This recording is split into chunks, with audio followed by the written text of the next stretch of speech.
అంటే ఇప్పుడు మీరు చూడ్డానికి కూడా సన్నగున్నారు. మీకేమైనా హెల్త్ ప్రాబ్లమ్స్ ఏమైనా వస్తే మిమ్మల్ని చూసుకోవడానికి ఎవరైనా ఉండాలి కదా! మీకు భయమేదా నాకు ఏదైనా అయితే నన్ను ఎవరు చూసుకుంటారని? నా లైఫ్ నేను ఎప్పుడో వదిలేసుకున్నా. హ్మ్. ఏమైనా పాడైపోని పోనీ హ్మ్. అని చెప్పి వదిలేసుకున్నా. మరి మీ గర్ల్ ఫ్రెండ్ గురించి ఆలోచించారా? వద్దు బాబాయ్. మరి లవ్ అన్నారు, స్కూల్లో చేసి అన్నారు. ఇప్పటికి అమ్మాయి మీతో మాట్లాడడం టచ్‌లోనే ఉన్నారా? ఇప్పుడు మీరు మాట్లాడుతున్నారుగా. నేను కాదే బాబా నిజం అనుకుంటారు. ఆయన అసలు ఏడో చదివాడో కూడా నాకు తెలీదు. మరి నా పేరు ప్రీతి కాదు, శ్రీవిద్య. కాదు కాదు ప్రీతి మీ పేరు.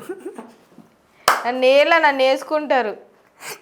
లేదు ఇంకా అంతే, నేను మోసం చేశానని కాదు కాదు మిమ్మల్ని మీరు కాదు. నన్ను చంపుతారు రోడ్డు మీద. సాయి వంశీ వాళ్ళందరూ నన్ను కొడతారు వచ్చి. మరి ప్రీతి వద్దా మీకు? ఇక్కడ రాదా, యూఎస్లో ఉంది. యుఎస్ అంటే పెళ్ళయిందా, సింగిల్గానే ఉందా? పెళ్ళి ఏమో అయిందో లేదో తెలీదు. అది నేను అప్పుడే 6th క్లాస్లో వేస్తే ఆమె 6th క్లాస్కి నుంచి వెళ్ళిపోయింది. ఇప్పుడు పెళ్ళి అయిందో లేదో తెలియదు. అసలు ఎక్కడుందో ఎలా ఉందో కూడా యూఎస్ అయితే వెళ్ళిపోయింది. ఎందుకంటే మా ప్రిన్సిపల్ సార్ కొడుకు నాకు కొద్దిగా పరిచయం అంటున్నా. అయితే అక్కడే హాస్టల్లో ఉంటా కదా, కొద్దిగా క్లోజ్గా ఉంటాడు. అయితే అడిగా సార్ ఇట్లా ప్రీతి అంటే యూఎస్ వెళ్ళిపోయింది రాను. అదేంది అంటే వాళ్ళ నాన్న తీసుకోపోయాడు రాను. అది అప్పుడు చూసింది, ఇప్పటిదాకా చూడలేదు. మరి మీరు ఇంకా ఆ తర్వాత ఎవరిని ఇష్టపడ్డం, ప్రేమించడం, ప్రేమలో పడ్డం ఏం లేవు. ఎందుకు? లైఫ్ ఆఫ్ రామ్లో మీరు కూడా శరవణంద్ అంటారా?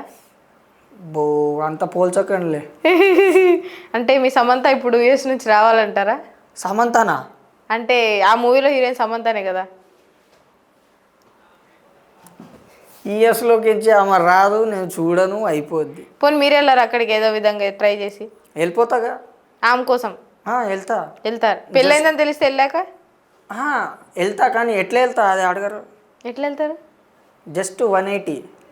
ఏంటి 180 అది కొడితే అంతే, వెళ్ళిపోవడమే. యూఎస్ ఏంది, ఎక్కడైనా వెళ్ళిపోతా. కోటర్ కొడితే ఇంకా అమ్మని బాబాయ్ పెళ్ళికి కూడా వెళ్ళినట్టు ఉంటుంది. అంత దర్శనం అయిపోద్ది, శోభనం అయిపోద్ది, అన్నీ అయిపోద్ది.